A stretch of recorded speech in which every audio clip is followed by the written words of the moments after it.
नमस्ते, मैं अलका ठाकुर हूँ और आप सभी का अलका मेडिकल क्लासेस में स्वागत है। आज के लेक्चर के हिसाब से, आज के शेड्यूल के हिसाब से हमें पढ़ना है पीडियाट्रिक्स, और पीडियाट्रिक्स में लेक्चर 2 हमको पढ़ना है, क्योंकि हमने लेक्चर 1 को कंप्लीट कर लिया है। पीडियाट्रिक्स में पढ़ते क्या है?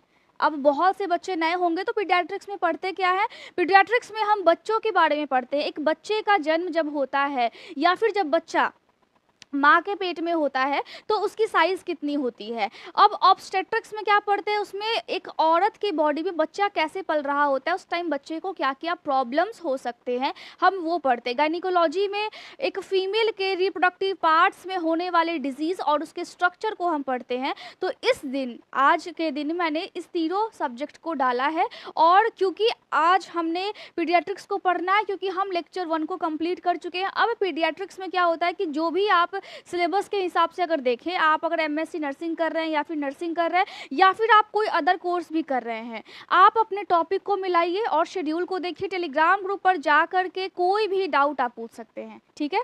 तो पीडियाट्रिक्स में क्या क्या चीज़ें पढ़नी है, अब देखिए। पहले वाले लेक्चर में हमने ये समझा था कि जब बच्चा होता है तो हम उसको क्या बोलते हैं, इन्फेंसी कब बोलते हैं, टॉडलर कब बोलते हैं, बच्चे को हम बेबी कब बोलते हैं। ऐसे तो हम सब बोलते हैं ना, ऐसे तो हम सब बोलते हैं कि अच्छा बच्चा हुआ है, बेबी हुई है, बेबी अभी बड़ा हो रहा है, लेकिन नहीं, मेडिकल टर्म में हम कुछ और बोलते हैं। अब यहाँ पर जब बच्चे का जन्म हो जाता है या फिर जब बच्चे का जन्म होने के बाद जब बच्चा बड़ा होते रहता है, ठीक है, तो उस टाइम में बच्चों की हाइट और बच्चे का जो भी डेवलपमेंट है वो कैसे होता है। कभी कभी आपने ये भी देखा होगा कि बच्चों के सर काफ़ी बड़े हो जाते हैं, तो वो प्रॉब्लम होता है। हम बोलते हैं ना सर में पानी भर गया है, तो कैसे भर गया है। बच्चे के सर में अगर पानी भरता है तो ये क्या क्या रीज़न होते हैं, इसको हम पढ़ते हैं मेडिकल सर्जिकल नर्सिंग में। या फिर अगर आप नर्सिंग नहीं भी कर रहे हो ना, तो आपको उसी वाले सब्जेक्ट में आपको सारे टॉपिक्स कवर किए जाएंगे जो डिजीज़ होते हैं, चाहे वो बच्चे के हो चाहे वो बड़ों के हो। तो यहाँ पे जो बच्चे का जन्म हो गया, मान लिया कि किसी फीमेल के बच्चे का जन्म हो गया है, अब जो नॉर्मल उसकी हाइट होगी, लेंथ और हाइट कितनी कितनी होगी। अब बहुत से लोगों का ये कंप्लेन होता है, मेरा बच्चा तो कुछ खाता ही नहीं है, मेरा बच्चा तो कुछ खाता ही नहीं है, इसको मार मार करके मैं खिलाती हूँ तभी भी नहीं खाता है, सिर्फ बाहर का कुरकुरे बिस्किट्स, मतलब वही सब खाते रहता है। फास्ट फूड दे दो, जितना किंडर जॉय दे दो बच्चे को, तो वो क्या करते हैं, वो बाहर क्या खाते हैं। अब क्या होता है, बच्चे की हाइट छोटी रह गई। शुरुआत में बच्चे की हाइट जब छोटी होती है तो माँ बाप यूं ही बोल करके बोलते रहते हैं, खाता ही नहीं है, कुछ भी नहीं खाता है, ये अच्छा लगता है। लेकिन अगर एक एज के बाद अगर हाइट ना बढ़े तो वो थोड़ा सा बेकार लगने लगता है, क्योंकि बच्चे की ग्रोथ नॉर्मल तरीके से होनी चाहिए। अब हम उसको एबनॉर्मल कंसीडर करेंगे, कब कंसीडर करेंगे, जब बच्चे की हाइट मान लिया कि नॉर्मल जितनी होनी चाहिए उतनी उससे थोड़ी छोटी है तो चलेगा, लेकिन अब बहुत छोटी है तो नहीं चलेगा, बिल्कुल नहीं चलेगा। क्योंकि अगर आपको जेनेटिक, आपके मम्मी और पापा बिल्कुल लंबे लंबे हैं, फिर बच्चों की हाइट छोटी कैसे हो गई। यहाँ पे न्यूट्रिशन वैल्यू आपके बच्चे के बॉडी में कम हो गया, आप जो भी खिला रही हैं वो आपके बच्चे की बॉडी में जा ही नहीं रहा है, या फिर बच्चे के शरीर में वो लग ही नहीं रहा है, ब्लड स्ट्रीम में वो रेगुलेट ही नहीं हो रहा है। तो क्या हो गया, बच्चे को पोषण नहीं मिल रहा है। क्या नहीं मिल रहा है, पोषण नहीं मिल रहा है, इसीलिए बच्चे की हाइट छोटी हो गई है, ठीक है। अब यहाँ पे नॉर्मली हाइट या फिर बच्चे की बॉडी की लेंथ कितनी होनी चाहिए। अब देखिए यहाँ पे एज ऑफ द बेबी है। अब जब बच्चे का, हम बच्चे के बारे में पढ़ रहे हैं, हम एडल्ट के बारे में अभी डिस्कस नहीं कर रहे हैं, क्योंकि पीडियाट्रिक्स है, इसमें सिर्फ और सिर्फ बच्चे के बारे में ही पढ़ना होता है, ठीक। तो यहाँ पे लेंथ कितनी कितनी होनी चाहिए, कितनी होनी चाहिए, बर्थ के टाइम में बच्चों की लेंथ कितनी होनी चाहिए, जब बच्चा जन्म लेता है उस समय बच्चों की हाइट कितनी होनी चाहिए, पूरे बॉडी का हाइट होना चाहिए 50 सेंटीमीटर, ठीक है। अप्रॉक्स इतना तो होना ही चाहिए, ताकि बच्चे की हाइट हमें समझ में आए कि हाँ बच्चा बिल्कुल नॉर्मल है, क्योंकि बच्चे की हाइट क्या है, 50 सेंटीमीटर है। अब जब बच्चा 3 महीने का हो गया है तो क्या आप उसकी हाइट को देखते हैं, कोई फीमेल है कोई महिला है। आपको मैं क्यों बता रही हूँ, क्योंकि अगर आप एक स्टूडेंट भी है तो जा कर के अपने घर में बताइए, आपकी भाभी है, आपकी चाची है, आपकी मम्मी है, आपकी ताई जी है, जो भी हैं, जा कर के आप उनको बताइए, क्या बताइए कि देखो घर में जो भी बच्चा है आप क्या लो, टेप लो और उससे मापो। मापना इसीलिए है क्योंकि जब बच्चा 3 महीने का होगा तो उसकी हाइट कितनी होनी चाहिए, 60 सेंटीमीटर होनी चाहिए। चलिए अब बच्चा 3 महीने का भी हो गया, फिर से आप टेप उठाइए और जा कर के जो भी घर में बच्चे हैं, जा कर के उसको फिर से आप मेज़रमेंट कीजिए उसकी बॉडी को, जब बच्चा 6 महीने का हो जाता है तब। अब बहुत से लोग बोलेंगे कि क्या बार-बार तुम टेप उठा कर के चला आता है मेरे बच्चे को मापने के लिए, अब बच्चे की हाइट इससे नहीं बढ़ेगी। ऐसा बोलते हैं लोग, ज़्यादा मापने से बच्चे की हाइट नहीं बढ़ेगी। कोई बात नहीं है, आप मतलब आप अंदाज़ा लगा लीजिए और जा कर के छुपा करके, अगर कोई लेडी है और वो बच्चे की हाइट मापने नहीं दे रही है तो छुपा करके फिर से 3 महीने के बाद टेप लीजिए, घर में कोई बच्चा है जाइए उसके पास और उसके बॉडी को आप मापिए, मेज़रमेंट कीजिए। जब बच्चा 6 महीने का हो जाता है तब आप देखिए कि बच्चे की जो हाइट है वो लगभग 65 सेंटीमीटर है या फिर नहीं है, ठीक है। उसके बाद फिर से आपको क्या करना है, फिर से 3 महीने के बाद छुपके से जा करके, फिर से घर में कोई बच्चा है, वही बच्चा बड़ा हो रहा है, 3 महीने के बाद फिर से उस बच्चे को मेज़रमेंट कीजिए बच्चे का। और जब बच्चा 9 महीने का होगा उस टाइम में, तो उसकी हाइट कितनी होनी चाहिए, उसकी हाइट होनी चाहिए 70 सेंटीमीटर उसकी हाइट होनी चाहिए। अब क्या करना है, 9 महीने के बाद अब फिर से 3 महीने बाद आप छुपा करके जाइए और ध्यान रखिए कहीं कोई देख ना ले। जब बच्चा 1 साल का होगा फिर से आप उसकी मेज़रमेंट करेंगे तो बच्चे की हाइट 75 सेंटीमीटर से कम नहीं होनी चाहिए, इतना होना चाहिए। बच्चे की हाइट अगर इतनी है, इसका मतलब क्या है, इसका मतलब है कि बच्चा प्रॉपर सही से बढ़ रहा है, बच्चे की डेवलपमेंट नॉर्मल तरीके से हो रही है, ठीक है। अब यहाँ पे जब बच्चा 2 साल का हो जाता है, मतलब अब साल भर आप वेट कर लीजिए आराम से, कोई दिक्कत नहीं है। अब 1 साल के बाद फिर से जाइए। अब कभी अगर किसी ने देख लिया आपको तो क्या बोलेंगे कि अच्छा ये बार-बार क्या करने आ रहा है, तो आप बता देना कि देखो मैंने पढ़ा था और इसकी वजह से मुझे देखना है कि इस बच्चे की हाइट नॉर्मल है या फिर नहीं है। बस ध्यान रखिएगा कि कहीं आप पिट ना जाए, ठीक है। तो जब 2 साल का जब बच्चा हो और उस टाइम में जब आप उसकी मेज़रमेंट करें, कोई भी घर में बच्चा है जाकर के आप मेज़रमेंट कीजिए, उसकी हाइट लगभग 90 सेंटीमीटर होनी चाहिए। उसके बाद क्या होगा, जब फिर से 2 साल के बाद आपको वो टेप निकालना है, अब बच्चा कितने साल का है, 4 साल का है, 4 साल का है। ध्यान से ये काम कीजिएगा, मेज़रमेंट कीजिए। जब बच्चा 4 साल का है तब उसकी हाइट लगभग 100 सेंटीमीटर होनी चाहिए। अगर इतनी हाइट है तो इसका मतलब है कि बच्चे की डेवलपमेंट सही से हो रही है, क्योंकि हम बच्चे के बारे में पढ़ रहे हैं। अब घर में जो भी बच्चा है उस बच्चे पे अगर उसको सिर्फ दूध पिला करके आप छोड़ देती हैं, या फिर कोई लेडी है दूध पिला करके सिंपली छोड़ देती है, तो क्या होता है, बोलते हैं कि खाता ही नहीं है। ये एक बात हमेशा आप ध्यान रखिए कि जब भी बच्चे की डेवलपमेंट हो रही है तो आपको उसकी हाइट देखनी है, उसको प्रॉपर न्यूट्रिशन भी देना है। ऐसा नहीं कि सिर्फ आप दूध पिला रहे हैं। बहुत से लोग होते हैं 4 साल का बच्चा हो गया, दूध पिए जा रहा है और दिन भर कुछ भी नहीं खाता है, तो क्या होगा, बच्चा पतला सा एकदम लकड़ी सा बन करके घूम रहा है। और जब भी कोई उसके घर में कोई भी गेस्ट आते हैं तो बोलते हैं, मम्मी और पापा उनके बोलते हैं, बच्चा मेरा तो कुछ खाता ही नहीं है, इसको मार मार करके थक गए हैं, खा ही नहीं रहा है कुछ। अब क्या होता है, बस बात वहीं पे ख़त्म हो जाती है। लेकिन हमको ध्यान देना चाहिए कि बच्चे के ग्रोथ के लिए, बच्चे के ब्रेन के डेवलपमेंट के लिए बच्चा अच्छे से कुछ पढ़ लिख करके बने। फिर बाद में उसको प्रेशर देने से क्या फ़ायदा है कि नहीं है। बाद में आप सोचोगे कि आपके बच्चे को आप इतना खिला दो ताकि उसका ब्रेन तेज हो जाए, बादाम कूट कूट करके आप दूध में डाल करके फिर बच्चे को पिला दो। लेकिन जब एक्चुअल में उसको न्यूट्रिशन की ज़रूरत थी, जब वो बच्चा बढ़ रहा था, अगर उस टाइम आपने ध्यान नहीं दिया तो हो सकता है कि ब्रेन स्लो हो जाए, हो सकता है कि सोचने समझने की क्षमता थोड़ी स्लो हो जाए। फिर आप बोलेंगे उसके बच्चे को तुमने देखा है कितना ज़्यादा तेज है मैथ्स में, उसके बच्चे को तुमने देखा है नंबर 1 आया है उसका, पूरा स्टेट टॉप किया है, डिस्ट्रिक्ट टॉप किया है। तो उस टाइम में क्या होगा, उस टाइम में प्रेशर बनेगा आप पर भी, आपके बच्चे पर भी। तो बच्चों की डेवलपमेंट कब देखनी है, जब वो छोटा है। जब वो छोटा है उस टाइम में सिर्फ दूध पिला करके मत रहिए, या फिर अगर आप स्टूडेंट है तो जा करके समझाइए, घर में जो भी फीमेल है जा करके उनको बताइए। क्या बताना है उनको, ये बताना है कि जब बच्चा बड़ा हो रहा है तो उस कंडीशन में आपको इसी समय ध्यान देना होगा। जितना बादाम खिलाना है इसी वक्त आप खिलाओ, जितना इसको चावल दाल खिलाना है इसी वक्त खिलाओ, जितना इसको प्रोटीन देना है इसी वक्त आप दो। क्यों दो? क्योंकि अभी इसके बढ़ने की उम्र है और सबसे ज़्यादा बॉडी को अभी ही ज़रूरत है। और हाइट के बाद जब बच्चा होता है तो बच्चे के सर को भी हम देखते हैं। क्यों देखते हैं? क्योंकि बहुत से बच्चे का सर बड़ा हो जाता है। मेरी बहन भी है, एक चाचा की बेटी है, उनका भी सर बड़ा है, उस छोटी सी बच्ची का भी सर बड़ा है। तो क्या हो रहा है, उस सर बड़े होने की वजह से उसका हाइट नहीं बढ़ पा रहा है, एक नॉर्मल डेवलपमेंट नहीं हो रहा है। तो क्या होता है कि जब सर बड़ा होता है तो हम उसको हाइड्रोसिफेलस बोलते हैं, हाइड्रोसिफेलस बोलते हैं, या फिर मैक्रोसिफेली बोलते हैं। अब दोनों में क्या फ़र्क है? दोनों का मतलब होता है कि ब्रेन में जो CSF है, CSF का मतलब क्या होता है? Cerebrospinal fluid. इसका मतलब है कि ब्रेन में भी ग्रे मैटर, वाइट मैटर होता है। अब नॉर्मली ये समझिए, ये जो मैटर है, मैटर का मतलब ही होता है पदार्थ।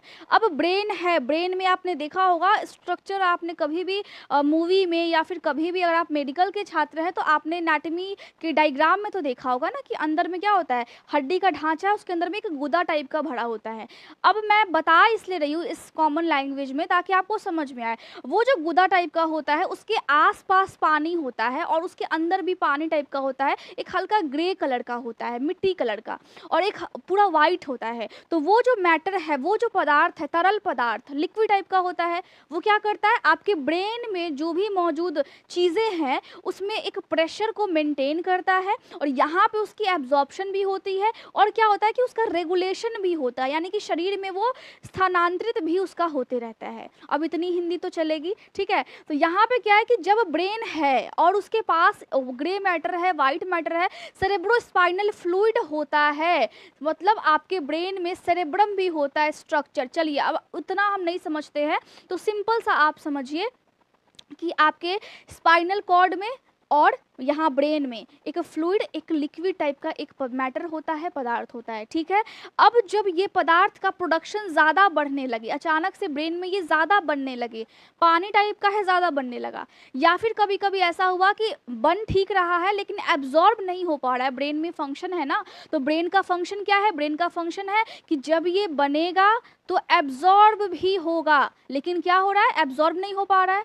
कभी कभी ऐसा भी होता है कि इसका कहीं पे ब्रेन में कहीं पे ब्लॉक हो गया, कोई नस आपकी ब्लॉक हो गई और वहाँ से गुजरना था इस CSF को, यानी कि इस लिक्विड को गुजरना था। अब क्या हुआ, वो स्टक हो गया, वो जाम हो गया। जब जाम हो गया तो इसका रेगुलेशन यानी कि इसका स्थानांतरण सही से नहीं हो पाया, एक ही जगह पे वो इकट्ठा होने लगा। तो उस कंडीशन में, इन तीनों कंडीशन में जब ब्रेन में CSF की मात्रा ज़्यादा होती है, या तो ब्लॉक हो जाए कोई नस तब जाकर के इसकी मात्रा ज़्यादा हो जाए, या फिर ये CSF ज़्यादा बनने लगे क्योंकि ब्रेन में एबनॉर्मेलिटी आ गई है, ठीक है, या फिर बन ठीक रहा है लेकिन एब्जॉर्ब ठीक से नहीं हो पा रहा है, इसका मतलब है काम सही से नहीं हो रहा है। तो यहाँ पे तीनों कंडीशन की वजह से अगर CSF की मात्रा अगर ज़्यादा होने लगे ब्रेन में, CSF की मात्रा क्या होने लगे, ज़्यादा होने लगे अगर ब्रेन में, तो क्या हो जाएगा, तो हाइड्रोसिफेलस हो जाएगा। हाइड्रो का मतलब है पानी और सिफिलिस का मतलब है ब्रेन, मतलब ब्रेन में क्या भर गया है, पानी भर गया है। बहुत से बच्चों के आपने सर देखे होंगे, सर जो है वो एवरेज साइज से बड़ा होता है, बॉडी से बड़ा सर दिखता है, बच्चा छोटा है लेकिन उसका सर बड़ा दिख रहा है और माँ बाप रो रहे हैं। अब ऐसा क्यों हो रहा है? क्योंकि उनको पता नहीं है कि हाँ मेरे बच्चे को क्या हो गया। बहुत से लोग इलाज करवाते ही नहीं है।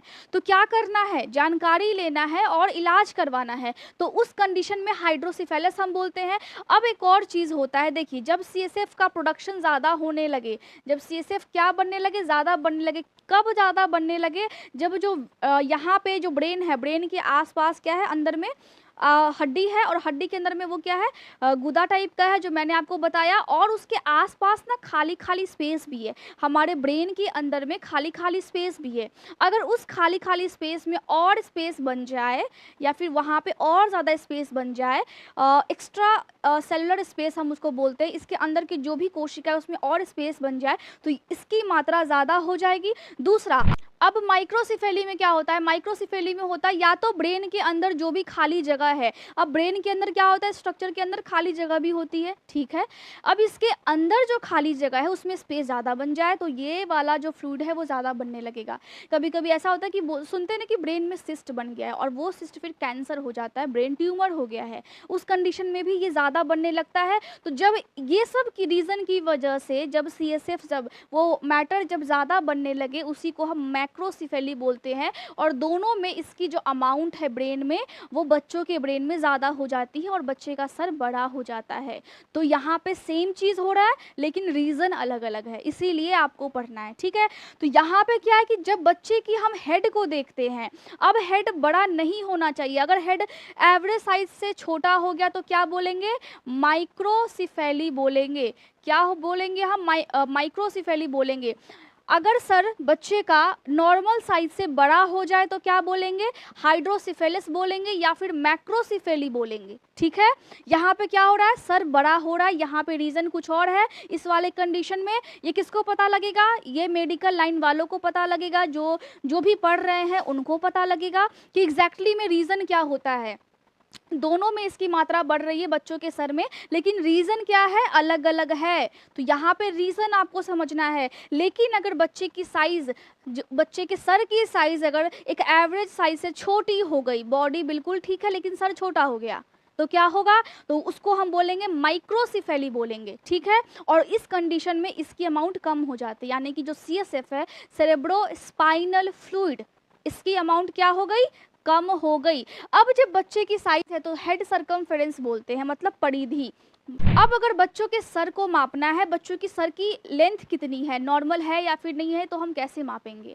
टेप आपको लेना है, टेप कहाँ रखना है, देखिए टेप यहाँ पे रखना है, ये वाला जो हेड है यहाँ पे, इसको हम क्या बोलेंगे, इसको हम बोलेंगे, क्या बोलेंगे, ऑसिपिटल प्रोट्यूबरेंस। क्या बोलेंगे, यहाँ पे ऑसिपिटल प्रोट्यूबरेंस है, यहाँ पे टेप रखेंगे और पीछे से टेप लाएंगे और सबसे पहले आईब्रो के ये वाला जो हड्डी है यहाँ पर ला करके रखेंगे। इसको हम क्या बोलेंगे, इसको हम बोलेंगे सुपरा ऑर्बिटल रीजस। रीजस का मतलब होता है किनारा और ऑर्बिटल का मतलब होता है एक हॉलो स्पेस है ना आँख के पास, इसके ऊपर हड्डी है, तो क्या होगा, सुपरा ऑर्बिटल रीजस, मतलब यहाँ से हमने स्टार्ट किया, यहाँ से, और सुपरा ऑर्बिटल रीजस यहाँ होगा और बीच में फिर हम लाएंगे, मतलब आईब्रो के बीच में स्पेस जो है इसको बोलेंगे ग्लेबला। क्या बोलेंगे, ग्लेबला बोलेंगे। क्या बोलेंगे हम इसको, ग्लेबला। आईब्रो के बीच में जो स्पेस है, तो टेप को पहले हम यहाँ लाएंगे पीछे से यहाँ पे, और फिर हम यहाँ पे लाएंगे और फिर हम मेज़रमेंट करेंगे बच्चे के सर की। अब ये बड़ों के सर की मेज़रमेंट नहीं होगी, बच्चे के सर की मेज़रमेंट हो रही है। तो जब बच्चा जन्म लेता है उस टाइम में अगर आप मेज़रमेंट करते हैं तो उस टाइम में बच्चों का सर कितना सेंटीमीटर होना चाहिए, उस टाइम में सेंटीमीटर होना चाहिए 34 से 35 सेंटीमीटर होना चाहिए। अगर अप्रॉक्स 31 भी है तो चलेगा, लेकिन 31 से अगर कम है तो नहीं चलेगा, ठीक है। अगर बच्चा 2 महीने का हो गया है और फिर आप उसके हेड की मेज़रमेंट करते हैं, उसके सर को मापते हैं, सर की परिधि कितनी है, जैसा कि मैंने बताया कैसे मापना है, 38 सेंटीमीटर वहाँ पे होना चाहिए। अगर बच्चा 3 महीने का हो जाए उसका सर जो है वो 40 सेंटीमीटर का होना चाहिए। बच्चा अगर 4 महीने का हो जाए 41 सेंटीमीटर होना चाहिए।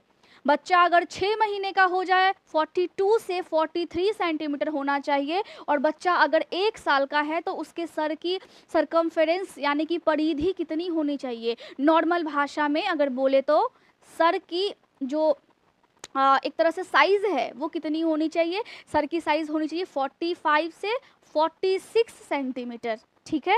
बच्चा अब 2 साल का हो गया है तो उसके सर की साइज़ कितनी होनी चाहिए, 47 टू 48 सेंटीमीटर। अगर इधर उधर 1-2 सेंटीमीटर हो जाता है तो ठीक है, लेकिन अगर यहाँ पे जब बच्चा जन्म ले रहा है और 31 से बिल्कुल कम है, इसका मतलब है कि बच्चों के जो सर है, जो भी बच्चे के बॉडी में ये प्रॉब्लम है, सर है उसकी साइज़ अगर छोटी है तो दिक्कत वाली बात है। तो यहाँ पे मैंने आपको सिर्फ यही बताया है कि बच्चों के सर की साइज़ कितनी होनी चाहिए, बच्चों का लेंथ कितना होना चाहिए, क्योंकि हम क्या पढ़ रहे हैं, क्योंकि हम पीडियाट्रिक्स पढ़ रहे हैं। अब बच्चे के लेंथ को मापने का भी तरीका है, कैसे मापते हैं, ग्लेबला याद रखना है। औरतें जहाँ पे बिंदी लगाती है उसको क्या बोलेंगे, ग्लेबला बोलेंगे।